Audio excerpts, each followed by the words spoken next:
Hey, I'm Jesse, I'm Mickey. We're from Maroon 5. and you're watching Toasted.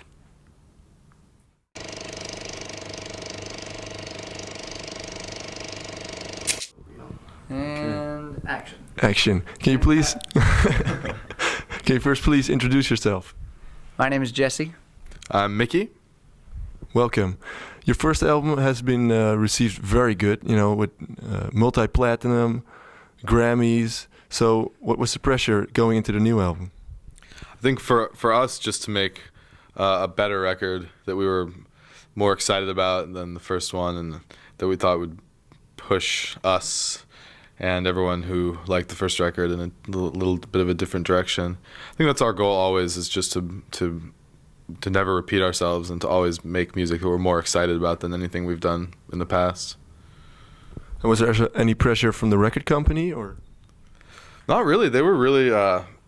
We started writing almost immediately after we got off tour, and we kind of kept all of that at bay for a long time. It was just the five of us and an engineer, Jason Lader, working up at this house in Laurel Canyon, and it was really insular. We even started meeting with producers really before bringing anyone from the label or anything into it. They were very, very cool about sort of staying back and letting us work at the pace we needed to and stuff.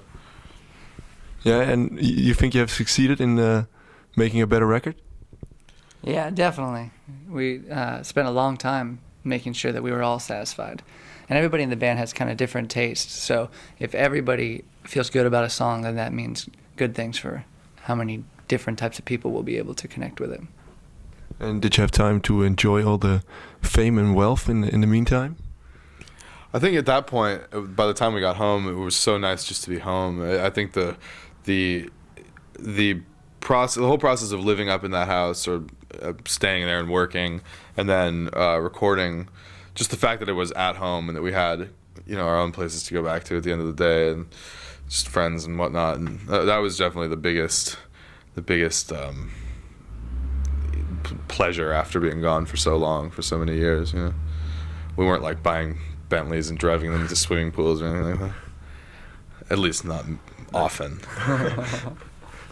But you have become very wealthy in a very short time. Yeah, but the thing is, everybody is the same on the planet. All human beings, I think, have the same set of emotions. They're all worried about things in the same amount, whether or not they've got a lot or got a little, just different types of things they're worried about. And so our lives have changed gradually in so many different ways over the last couple of years. And now I'm really happy that we've got a lot of time on our hands. That's the thing I'm most grateful for, is the freedom to think about what this life is all about and what's the best way to live it. And what is the best way to live it? Well, it's different for everybody, I think. I can't answer except for myself, and I don't have a clue for myself, so I can't help anybody else. Over the course of the time that we actually became successful and did well, we were gone on tour the whole time, and the only real way to measure any kind of success or wealth was just sort of in the quality of life on the road. The hotel rooms got nicer. We moved from a van to a bus, and then our crew got bigger, and we had 2 buses, and the venues got bigger. But there was very little,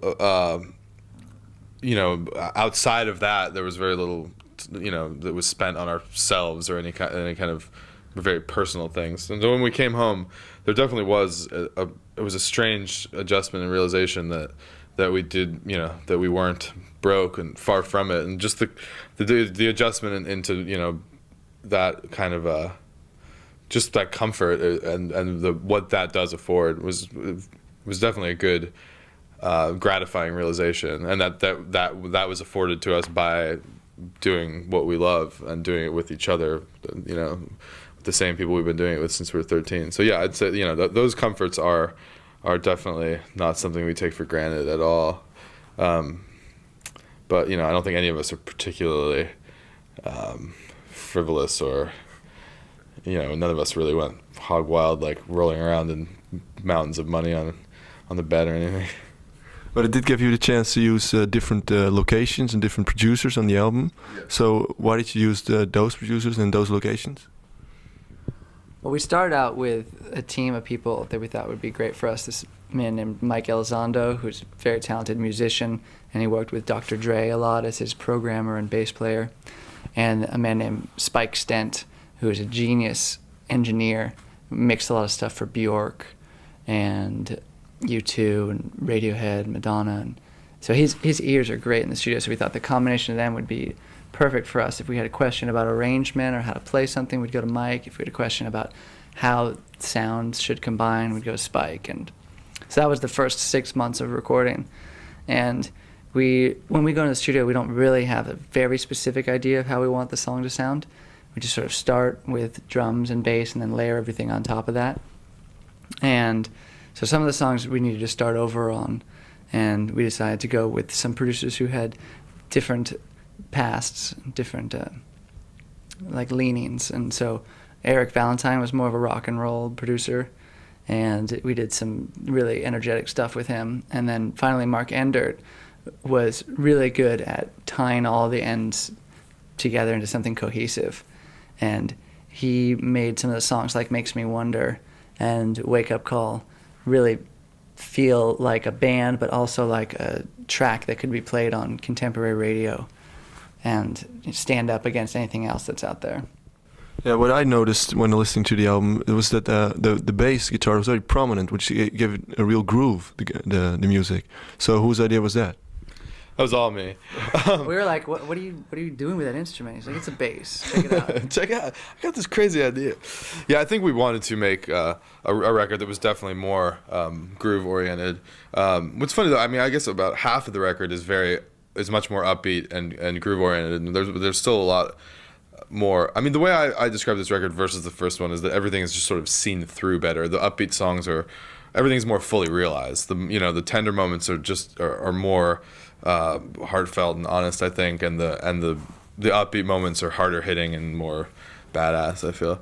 But I think a lot of the groove oriented aspect of the record came from playing live for so long and playing the songs off Songs About Jane, which are all very kind of mid-tempo, like a lot of strange herky-jerky kind of rhythms and stuff, and odd syncopations and synchronizations, and this time around we wanted to have some songs that just sort of sail, just one beat, one groove that kind of, and a lot of the influence of the early Prince records and the Michael Jackson, Quincy Jones stuff was talked about a lot in terms of putting those kinds of grooves together.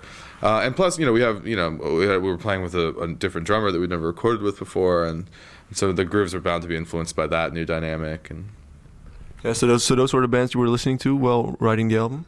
Well, among many others, I think those were big points of reference for Adam when he started writing a lot of the songs on this record. Of course, the Police have always been a big touchstone for him, as well as the sort of just being raised on the Beatles and that school of songwriting.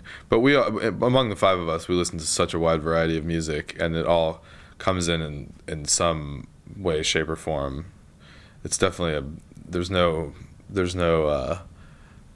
everyone's open to a wide variety of stuff. So that's cool. And who is actually the boss in the writing process? Is it Adam or?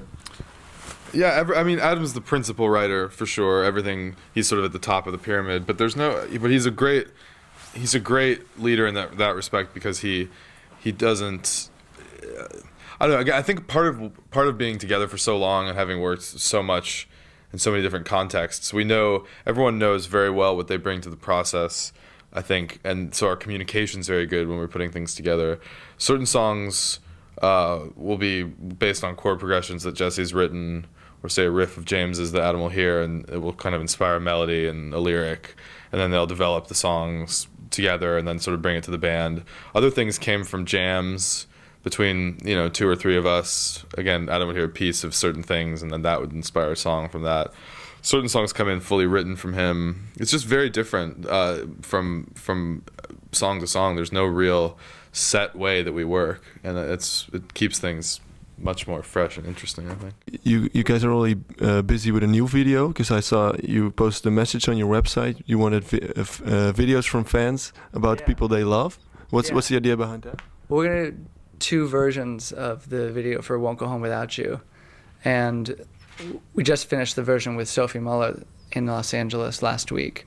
That is sort of a video of us playing, and Adam goes off on an adventure with a girl, and that's sort of the big budget type video. And then the video that we're going to make with fan footage is something that we want to do just sort of as a tribute to people's lives all around the world who are into our band, and put together just images of their lives. And for me, it has something to do with the fact that there's so much weird stuff with celebrity culture going on right now, and so much fake reality-based TV shows, that I want people to see just real life that's not sort of done up in any sort of glitzy way. Okay, so it was your idea to do this video. Yeah. Oh. Good luck with the video and good luck with the show. And thank you very much for the interview. Appreciate it. Thank you. Thank you. Okay.